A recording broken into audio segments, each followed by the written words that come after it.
Tere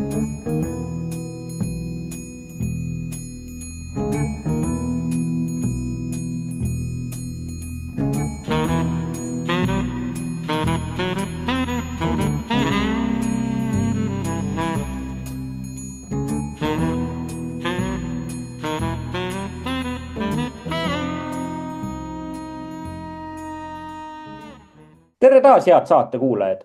Saates osalevad elektriinseneri õppejõud Andres Saukas ning saatejuhin mina, Maarjo Maripuu, tuntud sisulooja ja suunamudijana konservatiivne mõtiskleja ja uudisteportaali eesti.com toimetaja ning saatejuht. Tehnokrat alustab.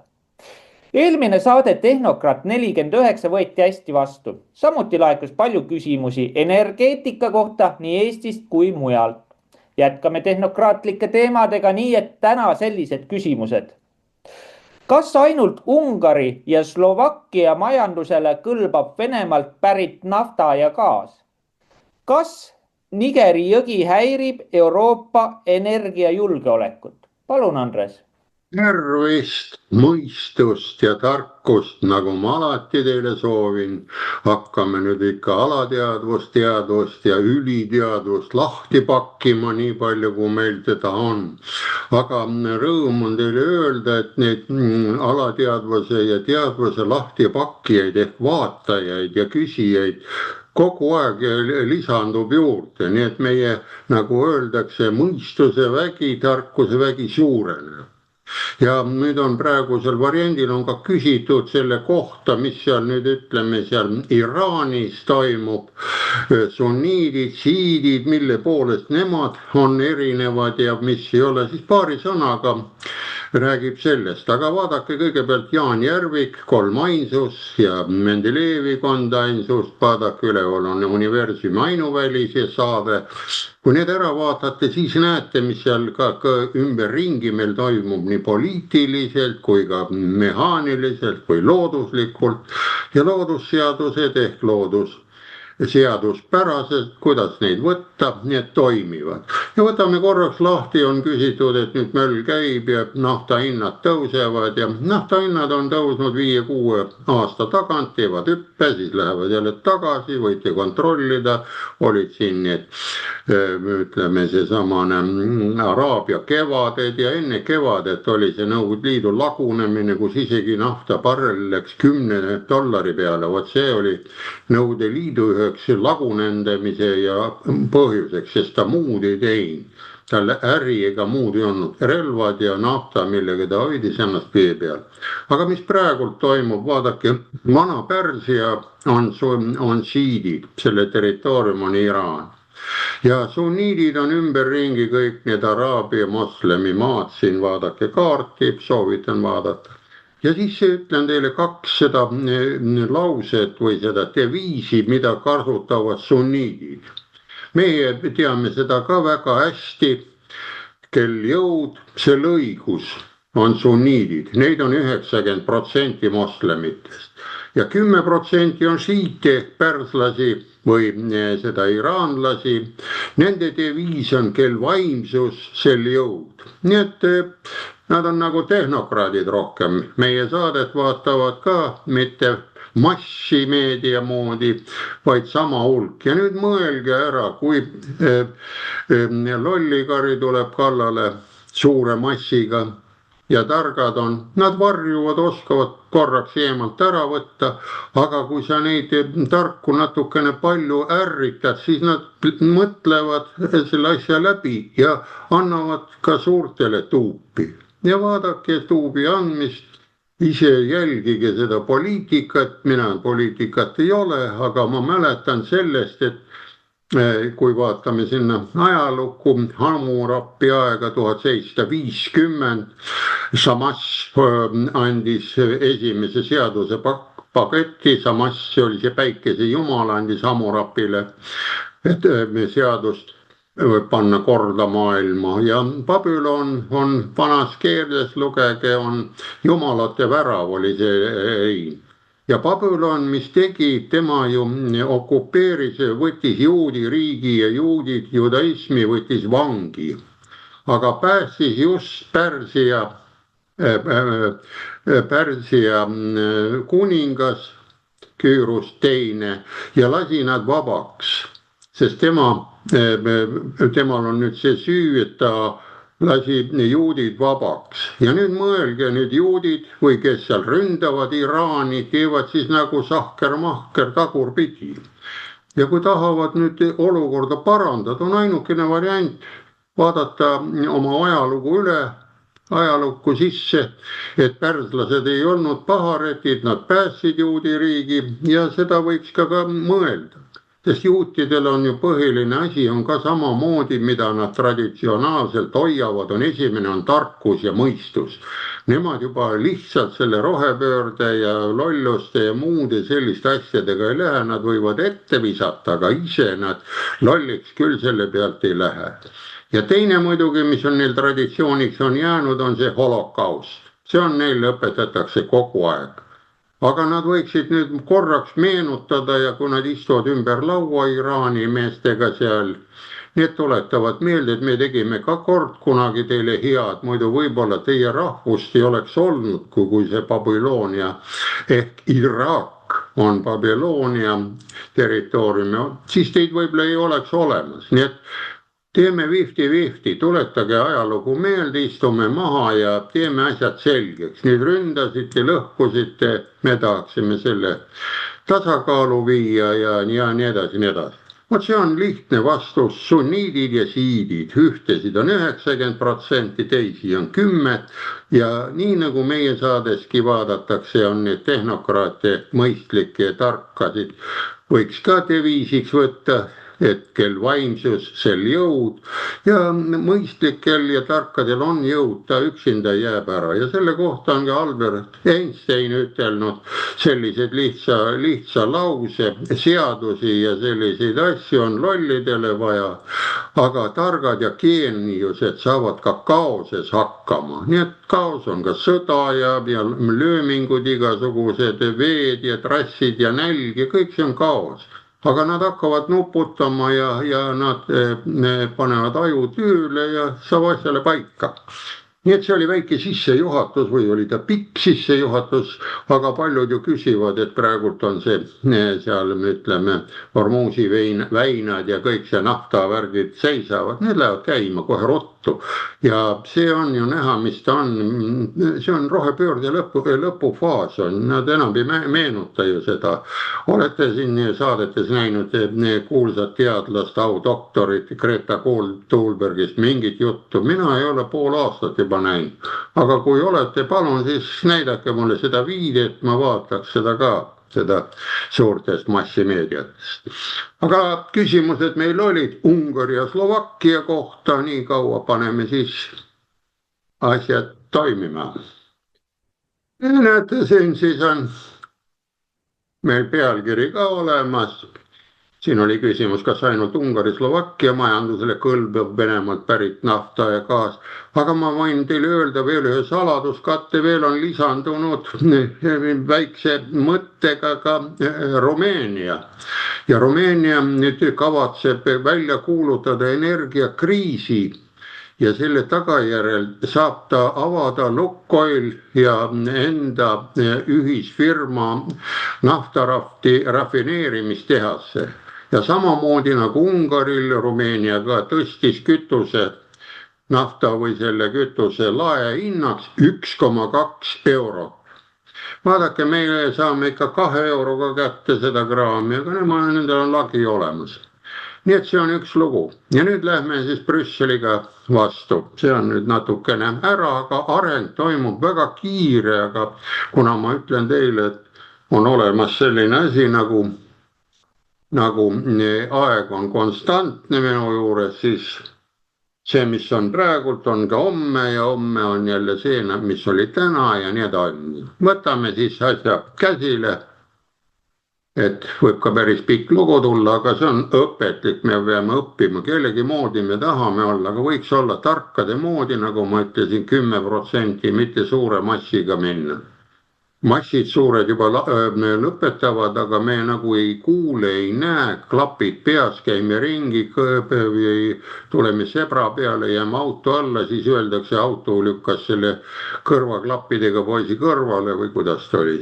Nii, ja võtame siis Euroopa Liidu aluslepingute kohaselt vastutavad liikmesriigid ise oma energiavarustuse üle otsustamise eest. Vaadake, kas me oleme liikmesriik või ei ole, kas me võiksime otsustada oma põlevkivi üle nii palju kui tahaks, sest see põlevkivi CO2 on tõestatud tehnokraatide ja teiste ja muude kõigi poolt, et see on lihtsalt välja mõeldud muinasjutt. Ja muinasjuttu ei saa tegelikkuseks võtta, see on ulmekirjandus, see läheb muinasjutt kirjana ja nii edasi. Ja seetõttu kavatsevad Budapest ja Bratislava Brüsseli vastu kohtusse kaevata.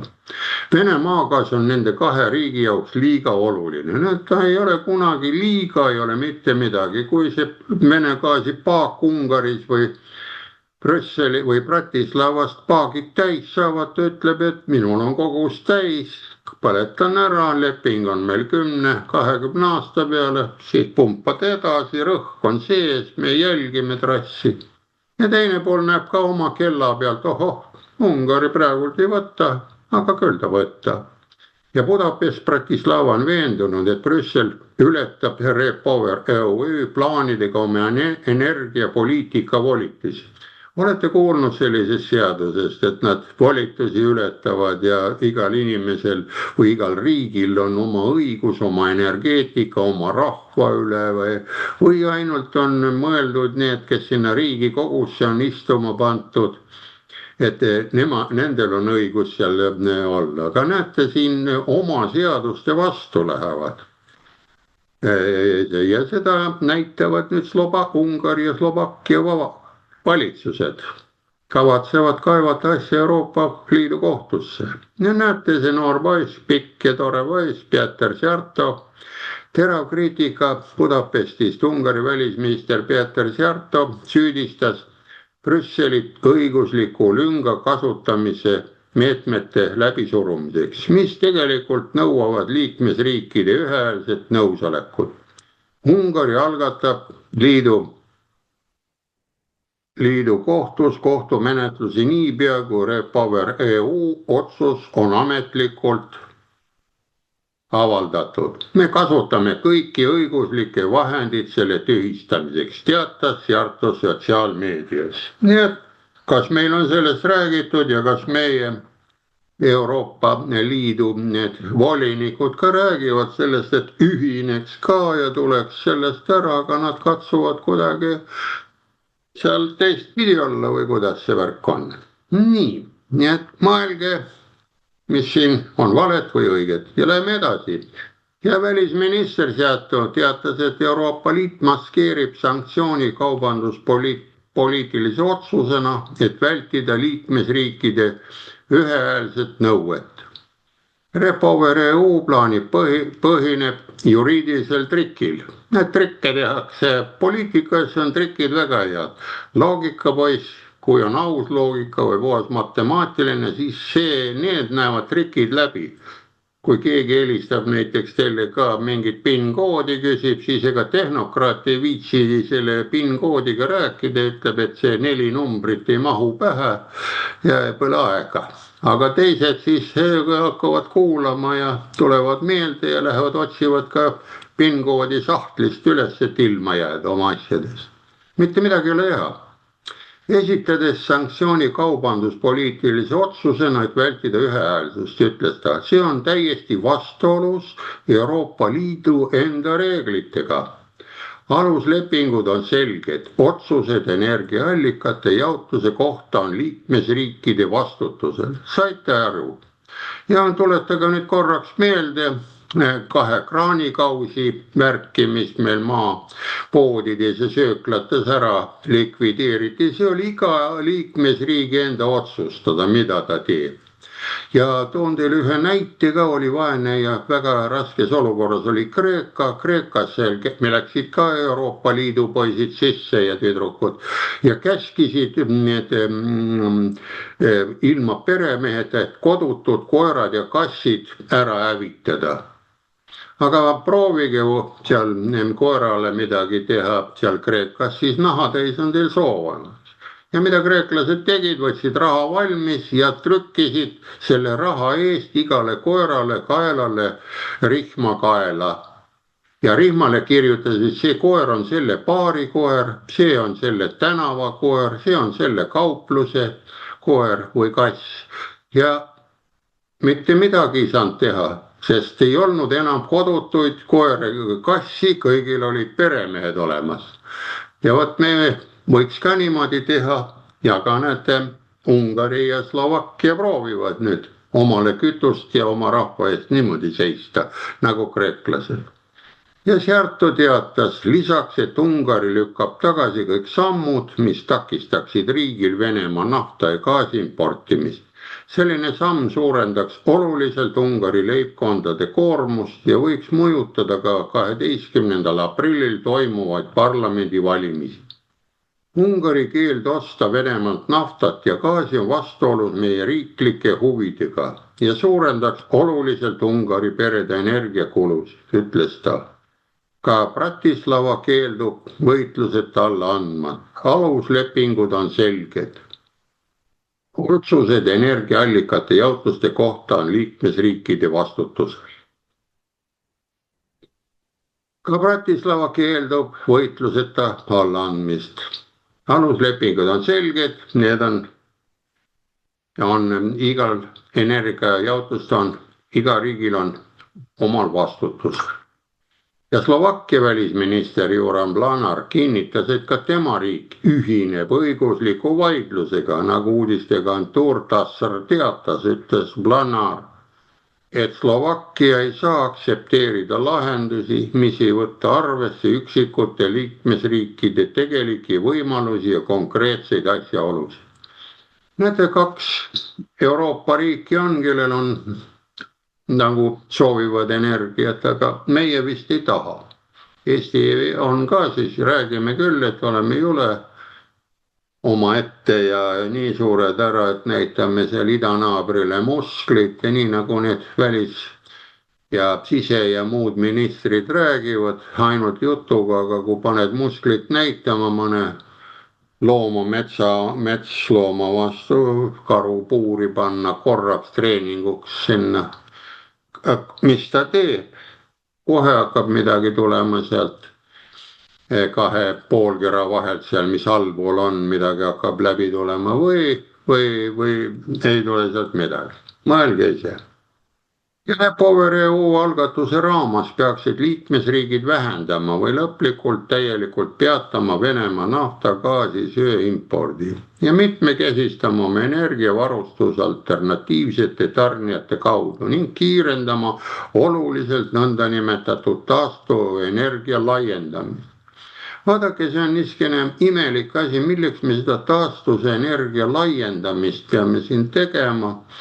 Kui näiteks talvel viime need samad päikesepatareid sinna Gröönimaale või sinna või hoopis pingviinide juurde, vaata, me saame laiendusega jõle ruttu hakkama, aga kas on kasu sellest, et kogu aeg seda energiaterritooriumit või see näitab, et laiendame seda.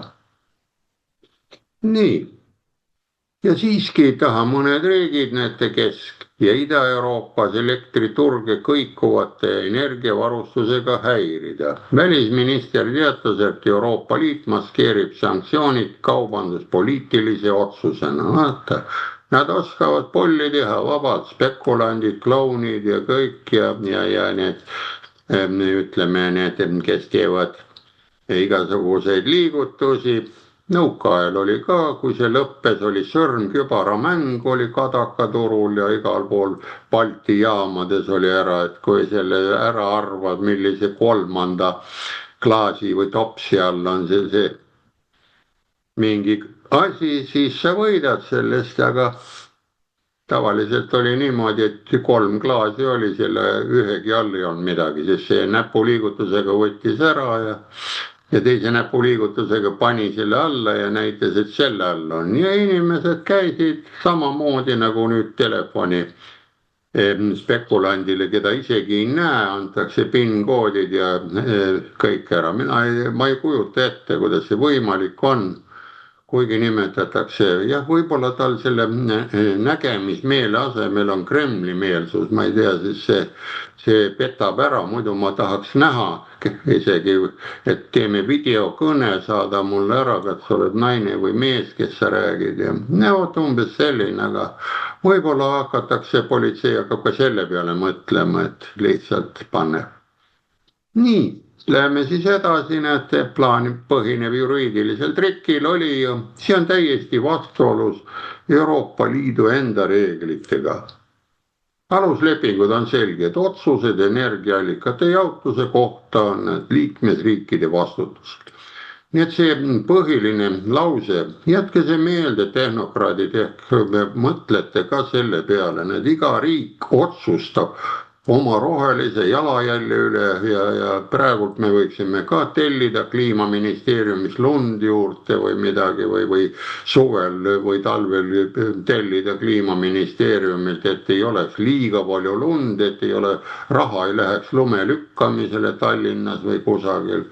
Mõelge, kas see kliimaministeerium ikka on selline ministeerium või on ta lihtsalt partorg, punane endine nõukaaegne kompartei mingi osakond. Ma ei oska öelda, sellepärast kõik on jõle sarnane, aga ta peab sarnane nagu olema, ütlen, sellepärast aeg on konstantne ja 30 aasta tagant toimuvad need pöörded. Nii, ja nüüd teine küsimus oli kohe, kas Nigeri jõgi häirib Euroopa energiajulgeolekut. Näete, see on praegult ka seal kandis, kus see möll käib ja seal on ka tegemist ja pealkiri on, näete, uraanienergia geopoliitika, Nigeri jõgi häirib Euroopa energiajulgeolekut ja vaatame, kuidas need tumedanahalised poisid seal, näete, neil on Kalashnikovid käes, neil ei ole millegipärast, ei ole neid Ameerika asju käes, kas Ameerika asjad ei ole siis nii asjalikud asjad, et peavad AK-49 kasutama, see on Kalashnikovi esimene, mille välja tuli täielikult. Nii, lähme siis edasi. Näete, Saheli piirkonnas on Euroopa energiajulgeoleku võtmeelement lagunemas. Näete, pole. Niger ei taha enam Prantsuse riigile kuuluv ettevõtte Orango seda ekspluateeriks. Eelmises või üle-eelmises saates ju rääkisime Orangost, ennem oli ta teise nimega, aga Orango siis võeti nagu munitsipaalettevõtteks, riigiettevõtteks ja näete, isegi neegri või see tume poiss juba kahtleb selle Prantsuse riigi nagu äritehingutes. Tavaliselt äri teevad suured firmad, ta on lihtsalt peakontor on kas Venemaal või on Ameerikas või Pepsi-Coolad ja uudised ka veel viskan vahele, nüüd hiljutised uusikad, et Pepsi-Cola alustas kolme oma ühiku tootmist Venemaal, tegi 10-aastased lepingud. Vaadake, 10 aastat, praegu on 26 kuni 36 aastane ja ta võib seal tehases toota ja teha, ta jättis need tehased seisma mõneks ajaks, nad olid tühjad, oli lihtsalt valve all ja võivad teha lepingu järgi kokke, Coca-Cola ja Sprite'i. Need teate küll neid asju ja kunagi öeldi ka huvitavalt sedasi, siin Eestis ja mäletate seda sõna, seal kus on Coca-Cola, seda riiki Ameerika Ühendriigid ei pommita. Nii et vaadake, kui ta Venemaal nüüd avas selle, kas ta kavatseb seal pommitada või mitte, aga seda näitab, kui sõnapidamine see on ja kas see vana sõnaga õige oli, et ei pommita seda. Või oli ta lihtsalt samasugune sõna, nagu oli, et igal õigel eestlasel peab olema kodustatud soomlane. Aga kas nüüd on juba kodustatud soomlased, nad enam ei taha meiesugused võib-olla nähagi seal enam õieti. Nii, ja näete, mis ütleb, et Orango ekspluateeriks kaalul on tervelt 7% Prantsusmaa uraanivarudest. Isegi koloniaalvalitsejatena polnud prantslased eriti populaarsed. ning tänapäeval on endised Prantsuse kolooniad Aafrikas ühed maailma vaesemad riigid. Vaadake, ta tuli sisse, temal oli see ükskõik, kuidas need kohalikud seal elavad. Ja kui sa ei hoolitse oma rahva ees, oled sa koloniaator või oled sa ei tea kes, respublikaan või oled sa liberaal, siis näete, rahvas, kui on vaene, lõpuks ta ikka vihastab su peale, et mida sa mängid siin üle kõva poissi seal ees. Nii et mõelge, need, kes praegult valitsuses on, kas ei ole õige aeg natukene hakata enda sisse vaatama, sest öeldakse, vanasõnagi ütleb, et kui midagi tahad muuta, siis alusta kõigepealt iseenda seest muutmisega. Ja iseenda sees on lihtne tunnistada kõigepealt endale, et ma olen rahvale ja sõpradele ja valgu ja käkki keeranud ja siis võtta suurem massimeedia ette ja hakka lahti rääkima, mida sa tegid. Sest arvesta, kui sa jätad selle endale kaasa, ega sa raha ja kulda ikka sinna auda kaasa ei võta. Ja tavaliselt on niimoodi, kui sa ei ole ka oma lastele midagi õpetanud, siis nemad oskavad selle kulla, mis sinult pärandiseks jääb, selle väga ruttu maha juua või maha kulutada ja ei ole sinu oksal ega sinu puukesel enam mingit väge, ütleme. Aga ainukene vägi, nagu siia siin ütlesid, kel vaimsus, sellel jõud. Nii et see on ainukene jõud looduses. Vaadake praegu vahramahlad ja mis siin kõik kasemahlad ja kõik jooksevad. Mis ta on? See on puuveri, mida me joome. See ei olegi see kütus, aga ta on nii hea. Mulle küll meeldib. See oli vahepõige. Ja läheme edasi nüüd. Rääkisime nüüd vaesematest riikidest. Meie oleme 5 rikkama riigi hulgas. See on kindel värk, sest võite mulle öelda, aga ma ei saa aru sellest. Aga kui te 10 või 20 korda korrutate mulle, siis ma vastan teile automaatselt juba, et ma olen 5 rikkama riigi julges, siis muidu te ei jäta mind rahule. Ütlete, kui ma ütlen ka, et mõistust ja tarkust, siis saan kohe naha peale. Tähendab, nii see värk on. Nii et see on osaliselt tingitud asjaolust, et pärast koloniaalimpeeriumi kaotamist säilitas Pariis kontrollivaluuta SFA frank ja peamise majandussektorit üle. Nii oli ka Nigeris. Näiteks Lääne-Aafrika Saheli piirkonna riik tarnib umbes 15% uraanist. Saheli vaata seal toimuvad need möllud ka ja seal ligida. Mida Prantsuse tuumaelektrijaamad elektri tootmiseks vajavad. Kokku toodab Niger umbes 5% maailma tuumakütusest. Kuid sõjaväevalitsuse surve Prantsuse riigile kuuluvale ettevõttele Orango kasvab. Näete, Niger ütleb, et kuule, sa oled Prantsuse riigi ettevõte ja sul on selline ebastabiilne president ees, kes ütleb ühtepidi, kes 4 aasta tagant vahetatakse. Kas on mul mõtet teha mingi 3-kuulist ajutist lepingut? Teeme ikka sellise suurema firmaga mingisuguse, kellel on oligarkid või rikkurid või suured poisid taga ja 10 aastat, et me ei rikuks. Kui mingi rikkumine, kohe hakkame asjaga tegelema, aga mis siin toimub, meil on sama, nüüd tulevad valimised, vaadake, meil on üks partei, sõidab kogu aeg mööda perekondadega mööda Eestit ringi ja kui tema saab sinna üles, siis on meil kõik korras või?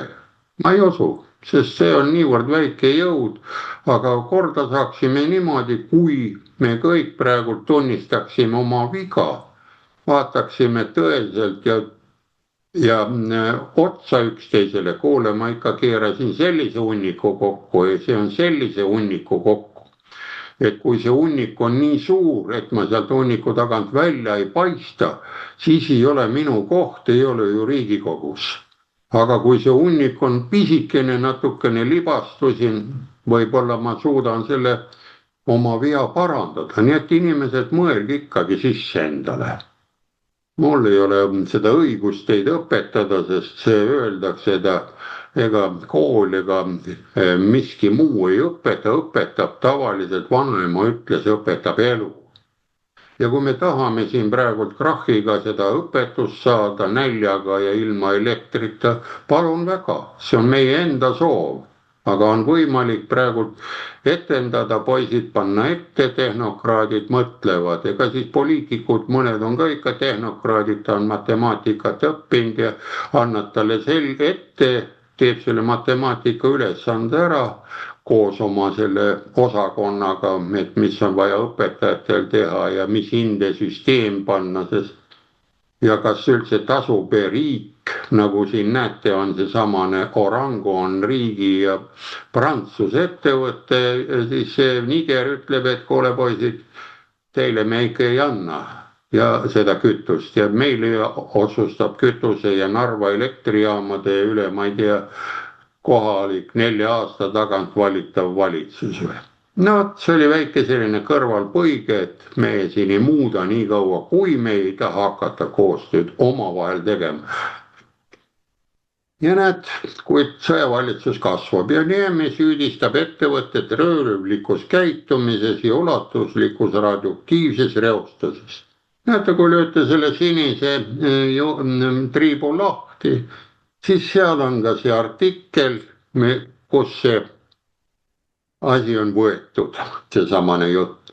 Nii, ja võtame siis kokku, mis seal oli selles jutus, seal, mis ma soovitasin pikemalt lugeda, näete, siin on, ta väidab, et on leidnud 400 barrelit radioaktiivset materjali ning et piirkonna kiirgustase on 7–10 mikrosiivertit tunnis.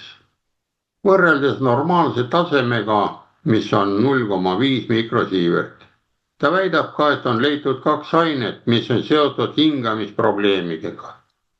Kuigi paljud juriidilised küsimused võivad jääda lahendamata, on poliitiline suund selge. Näete, meil on ka poliitiline suund, panema ka ikka reformeritega edasi.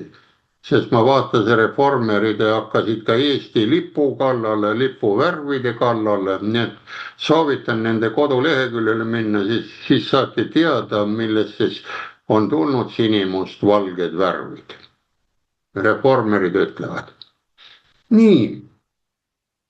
Ja näete, on sundvõõrandatud, kuigi paljud juristid on jäänud lahendamata, on selge, need Orango on sundvõõrandatud. Riik võttis omale, lasi selle lahti, mis ta mul ei tule nüüd meelde, E-tähega ta oli enne, no, selle all oli ka teine riik, Saksamaa oli selle all ja nad tegid Saksamaaga koostööd, aga Saksamaa loobus tuumasüsteemist, siis jäi ainult prantslane ja nüüd tehti Orango selle asemel.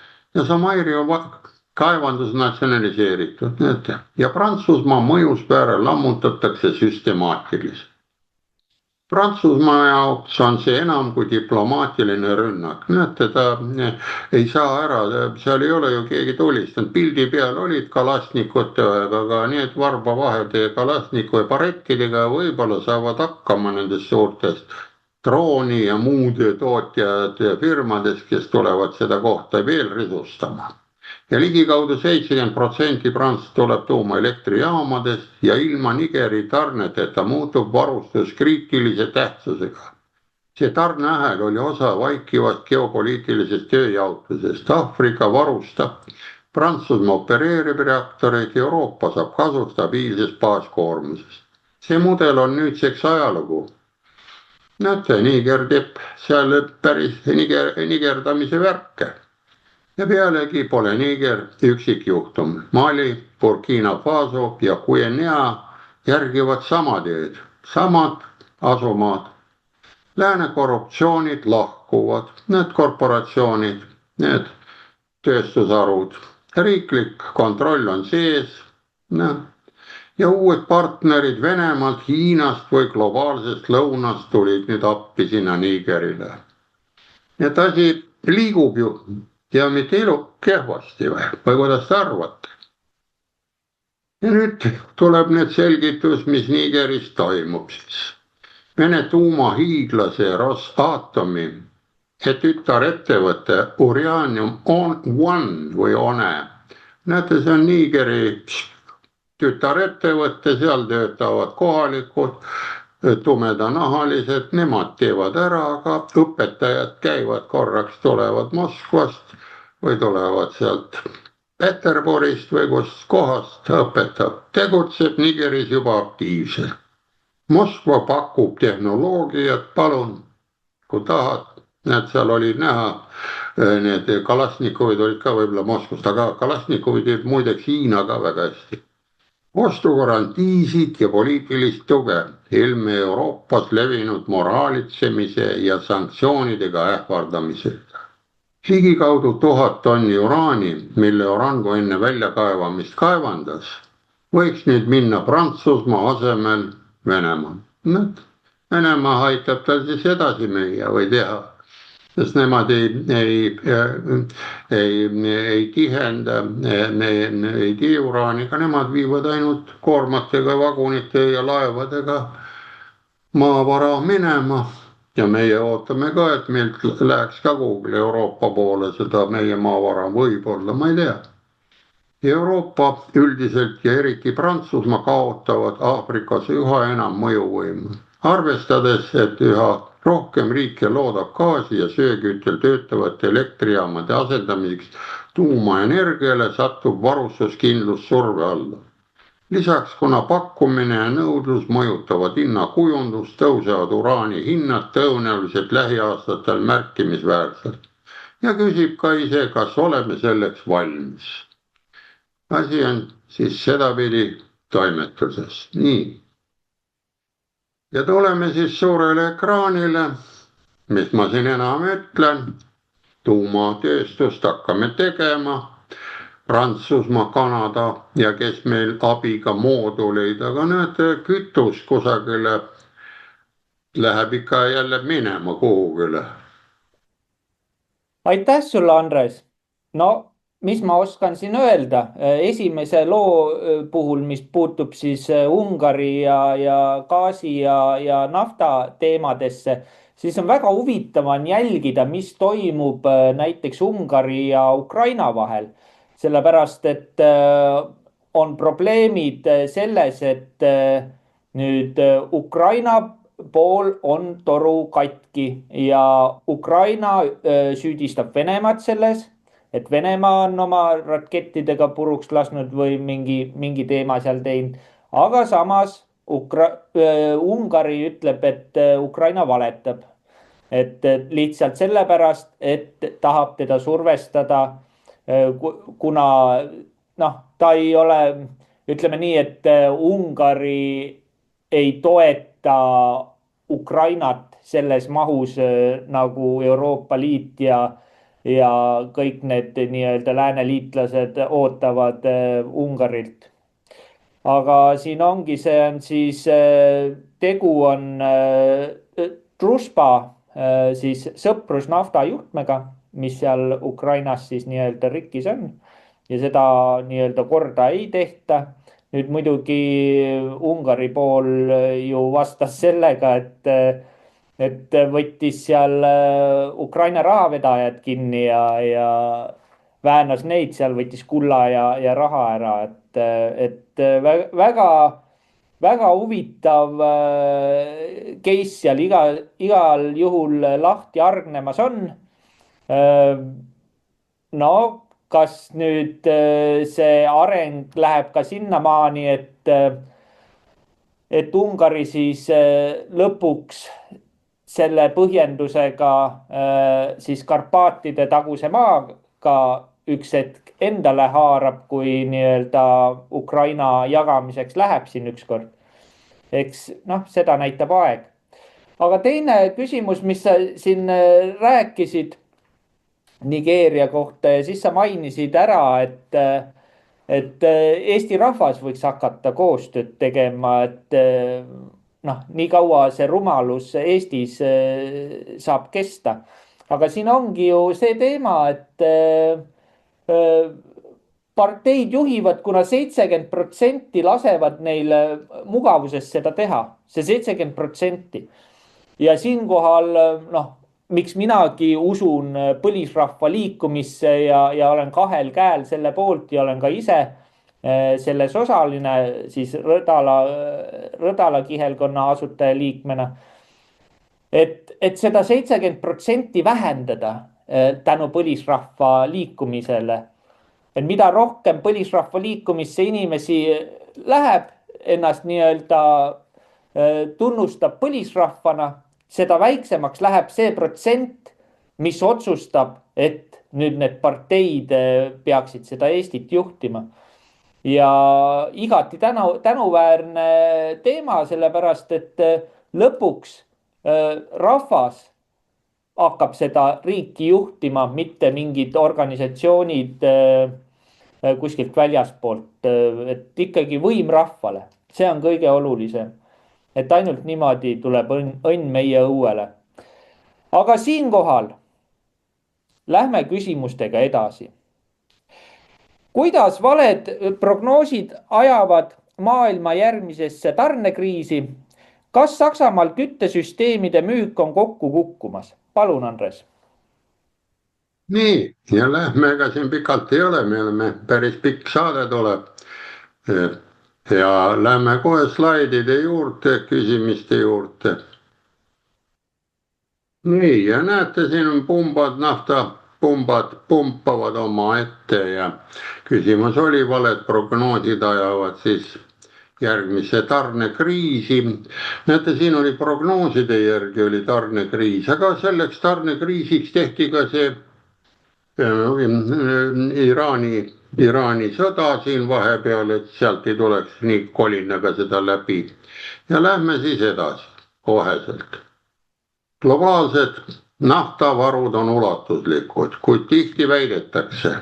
See pidev naftavastane propaganda on aga viinud ka väiksemate investeeringuteni sellesse sektorisse, kuid tegelikult vaja oleks. See võib mõne aasta pärast kaasa tuua tarneprobleemi. Vaadake, see tarneprobleemid pandi praegu paika hea kevade ajal, et suvel saaksid tankerid ja kõik suured mahutid täis panna. Sest kui üle suve laseme, mered jäätuvad ja liiklus ja tormid kõik hakkavad toimima, siis ei saa neid mahuteid täis. Ja vot siin ongi see põhimõtte põhjus, miks alati need veebruari, märtsikuus toimuvad igasugused ragistamised, millega alustatakse midagi. Ja näete, siin ütleb samuti. Aastaid usuti, et maailma naftavarud on lõppemas. Rahvusvaheline energiaagentuur kuulutas missionärliku innukusega, et poolkütuste peatamatu vähendamine algab hiljemalt 2030 ja et 2050. aastaks on praktiliselt ajalüü. Poliitikud, meedia, investorid jälgisid seda narratiivi katastroofiliste tagajärgedega. Need mõtlesid ise lolluse välja ja mõtlevad, koll on puu taga.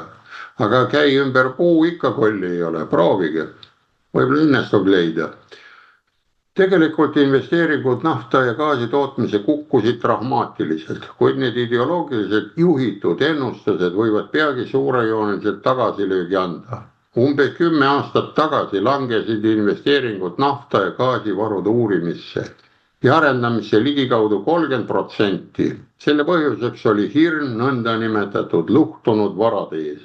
Aga siin, kui vaatate eespool ühte saadet, et millegipärast täituvad ka need ära plommitud, kinni pandud nafta need maardlad ikkagi uuesti nafta või gaasiga maa sees sealt alt kõrge rõhu ja kõrge kuumusega tuleb sealt graniidist läbi, pressib midagi. Ei ole alati fossiilkütused. Mut see on just see universumi ainuväli, soovitan vaadata, see seal toimetab. Ja riikliku energiaanalüüsi keskuse uus aruanne hoiatab nüüd avalikult pakkumislünkade eest, kuid nõudlus jääb kasvõi kaugeki 2000 aastate alguse asemele. Ainuüksi järgmise 10 aasta jooksul võib tekkida umbes 1,5 triljoni dollari suurune rahastamispuudujääk. Neto. See on asjad, on siiani jõudnud, et politiseeritud modelliseerimise tulemus. Vaatavalt tehakse poliitiline mudel. Üle huvitav oleks sõita, pakuksin teile välja, kui siin on öeldud mudel. Vaata, teeme lennumudelid, automudelid. Aga teeks siis poliitilise automudeli. ja sõidaks sellega seal Toompeal natuke ringi, näitaks rahvale, kuidas see poliitikute ja poliitiline automudel sõidab need. On tal 3 ratast, 5 ratast, 10, ma ei oska öelda, kuidas see mudel välja läheb, mina ei oska selle peale, aga poliitikud saaksid kokku selle asja, igaüks tooks ühe vidina külge ja annaks minna. No vot, see on vähe õige ja alates 2020 aastast on seesamane keskus sisuliselt pühendunud netoheite stsenaariumite süstemaatiliselt ignoreeritud alternatiivseid arenguid. Ei mõtle, et midagi on, lihtsalt paneme lollust edasi, küll 20 korda korrutame lollust, siis nad kõik teavad, et see on tõde ja asi toimib. Nii, ja tegelikkus, näete, on hoides investorid väidetavalt väärtusetute nahtade projektide ees. Tegelikult mängis selles narratiivis vaid väikest rolli. Vaatamata kogu energiapöörded ümber käivale retoorikale tarnib maailm tänapäeval rohkem fossiilkütuseid kui kunagi varem. Hoiame kokku küll, aga ikka tossavad edasi. Ning nende osakaal globaalse energiaallikate jaotus on aastakümneid püsinud märkimisväärselt stabiilsena.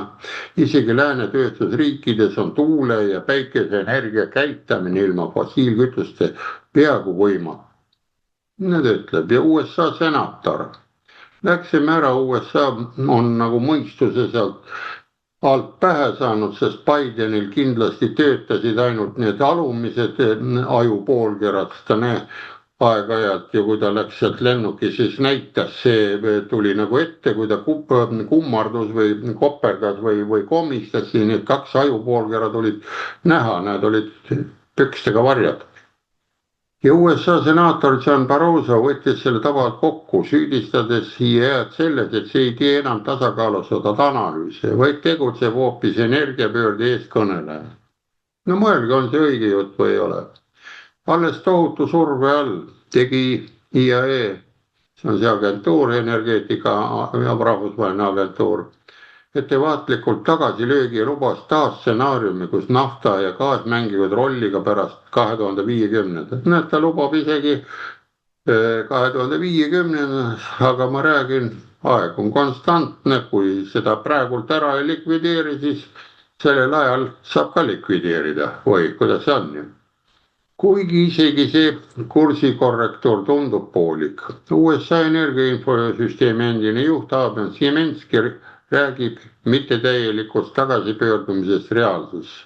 Nad mittetäielikult ei tule, aga päriselt ja hoiatab ebareaalsete eeldustele toetumise eest. Kui poliitika kujundajad jätkavad füüsiliste ja majanduslike faktide asemel soovmõtlemisele toetumist, on hinnasokid ja pakkumise puudujäägid peats. Näed, siin tehti hinnasokk väikse kiirendatud olukorraga, siin on näha, et need kõik tahavad sellest enne 2050 asjale pihta saada, hakkama saada, siis see sõjakene tehtigi sinna. Nii, ja need on peatsed. Selle halva juhtimise geopoliitilised tagajärjed on eriti olulised. Kui peaks tekkima tarne puudujääk, pole küsimus mitte hinnad, vaid ka võimus, kes ja millistel tingimustel tarnib. Näete nüüd ära, et me augume, kaurjume, et me anname siin idanaabrile kõigile naha peale, aga arvestage, see samane jutt on see, kes sulle toitu annab või energiat annab või tööd annab. Temal on ikka natukene eesõigus ja teda peab ikka austama, aga mitte ta seal pugema või lakkuma ta saapaid ja nii edasi, nii edasi. Aga no ma ei tea, kuidas see õigem on, tänapäeva värk, kui lastele ei tohi hindeid panna ja saavad hingetrauma juba, kui kirjutad päevikusse mingi numbri, see on jõhker. Ja OPEC-i riigid pole kunagi lasknud end naftatipu narratiivist mõjutada ja toetuvad jätkuvalt stabiilsetele turgudele. Sellistel riikidel on Venezuela tohutud reservid, mida saaks poliitilise maastiku muutudes kiiresti mobiliseerida. Lääs seevastu on end vabatahtlikult strateegilise sõltuvuse positsiooni manööverdanud. Ja teine tegur, mida kliimamudelid, nende mudelitega teeme kliimat, ega meil ei ole sellist vaja. Mudelid regulaarselt alla hindavad just inimese heaolu, need inimene ei ole ai juures keegi. Te võite vaielda vastu, kui te tahate ja võite mudelile öelda, et ta on ilus robot, ta tahab süüa proovida, tuleb, mängib sinu juures süüa, aga pakub sulle Bolte mutreid. Kas sa tahad, ma ei oska öelda. Charlie Chaplini film oli selline, juba väga vana, mustvalge. Ja kasvavad sissetulekud tähendavad suuremat liikuvust, suuremat reisimist, suuremat energiatarbimist. Miljonid inimesed Aasias ja Aafrikas ostavad esimest korda autosid või istuvad lennukis. Täiesti sõltumatult Euroopa heitkoguste eesmärkides. Näete, laseme neil rikastuda ja neil hea elu ära, aga ise me tahame siin nälga surra. Ja ma ei tea, mis asja. Samal ajal, kuigi demograafilised prognoosid näitavad sündimuse langust, ei tähenda väiksem ja jõukam maailma rahvastik automaatselt väiksemat energiatarbimist. Kõik me tarbime. Ja nüüd see lõppu paneme siis sellise loo, mis peaks ka mõtlema panema, meil enam ei räägita. Nüüd ära palju seal Berliinis neid soojapumpasid kokku lõhki läks, palju neid on, aga ütleb need roheline plaanimajandus. Küsimus oli, kas süttemüük on nüüd kokku kukkumas. Tööstus kardab ellujäämise pärast, võtame selle ära, võtame kiiremini, siin on lihtsalt numbrid. Pärast seda, kui Saksamaa valitsus sundis hoonete energiaseadusega küttesüsteemide plaanimajandusse, et nii Nõukogude Liit oli, kogeb Saksamaa küttesüsteem peale seda tohutud müügilangus. 25. hakkas ja nüüd ta läheb ka. Küttesüsteemide müük on langenud madalamale tasemele alates 2010. aastast. Sektor kardab oma ellujäämise pärast. Saksamaa küttesüsteem koges oma suurimat langust alates võrreldava statistika kogumise algus 2025. aastal. Üleriigiliselt müüdi vaid 627 000 küttesüsteemi. See on 12% vähem kui niigi nõrk eelmine aasta, mil küttesüsteemide müük oli juba 25% langenud. Madalaim tase alates niiti ära aruandes. Eriti rängalt said kannatada traditsioonilised tehnoloogiad. Õliküttesüsteemide müük langes 74% ja müüdi ainult 22 500 ühikut. Saksamaa on ju suurem riik kui meie või? Kontsentraatkatlad, mis olid varem tööstuse enim müüdud tooted, kaotasid 36%. Need ühikud on siin all. Samal ajal kasvas soojuspumpade müük 55%, ulatus 299 ühikuni, tehes neist 2020. aastal esimest korda enim müüdud küttesüsteemi. Ja biomassi küttesüsteemide müük kasvas samuti. No need põletid juurde 23%.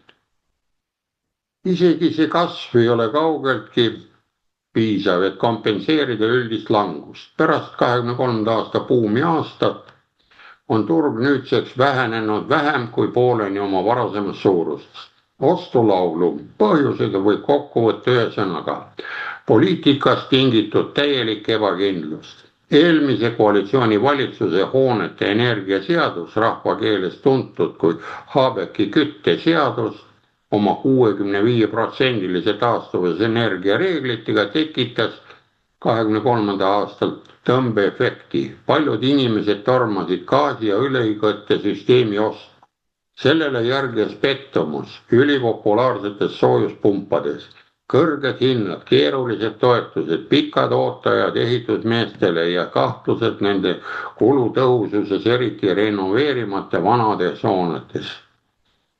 Ja soojuspumpad jäävad läbi kukkumiseks. Näete, võtke seina peal, teate küll need soojuspumbad, teised on ka maaküttepumbad. Kui voolu ei ole, ega sealt maa seest seda sooja ei tule.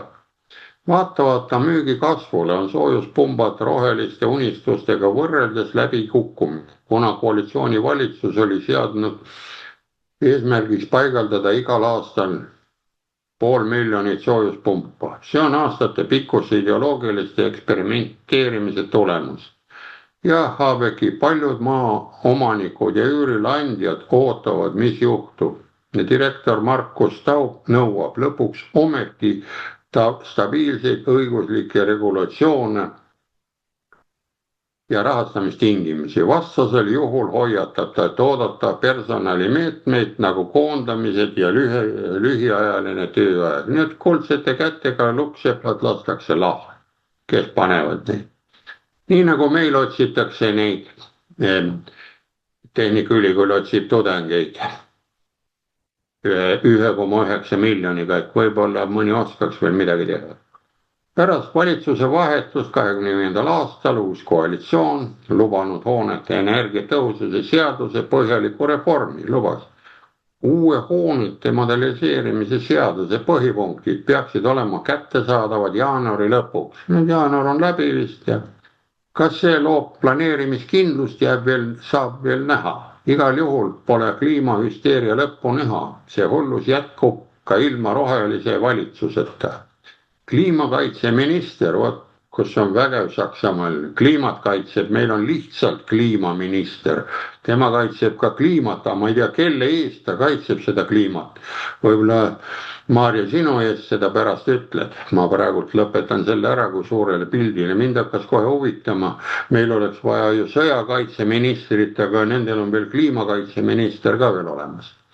Minu jaoks on ülioluline, et saavutaksime CO2 heite kokkuhoiu. See pole oluline mitte ainult kliima, vaid ka leibkondade jaoks õiglasem, ütles Schneider.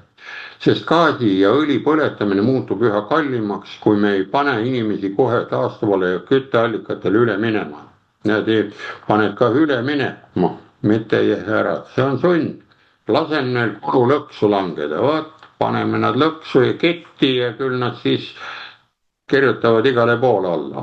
Tarbijad usuvad, et tegelik kulu lõks peitub üle hinnatud küttetehnoloogia paigaldamises, mis rohelisele energia ülemineku tagajärgi arvestades ei paku töökindlust ega kulutõhusust kütmist. Asjaolu, et konkreetset küttesüsteemi mitte ainult ei propageerita, vaid poliitikud praktiliselt ka kohustuslikuks teevad. Tagab loomulikult hinnaspiraali jätkuva tõusu. Nii et tulime siis siia ekraanile, nägite ära, mis Saksamaal on küttesüsteemid, lõhume välja. Meil oli ka ju see ahjude lõhkumise eest maakohas, kui oli ikka puukütteahi, lõhkusid välja, said ikka 3 kätte või palju sa said ja see oli asi paigas. Nii et, mis sa arvad? Aitäh sulle väga sisuka ettekande eest. Et selles suhtes, no igasugused soojuspumbad, maasoojuspumbad, tänaste kõrgete elektrihindade juures, nad ei õigusta enam, sa maksad ennast täiesti siniseks ja sellepärast maksad, et olla rohelisem. No see lihtsalt ei toimi. Aga siinkohal sa tõid väga huvitava teesi välja, et kuidas oleks siis, kui poliitikud looksid auto. Ja mul tekkis kohe sihuke mõte, mille ma panin ka siin paberile, et miks Eestis praeguseid võimul olevaid poliitikuid ei tohi lasta näiteks mõnda autoralli meeskonda? Selleks, et 2 minutiga ei vahetata mitte ainult rattad ära, vaid terve auto pannakse turgu. Et ma arvan, et nende mõtetega lõpetamegi tänase saate. Kõike head ja nägemist. Nägemist.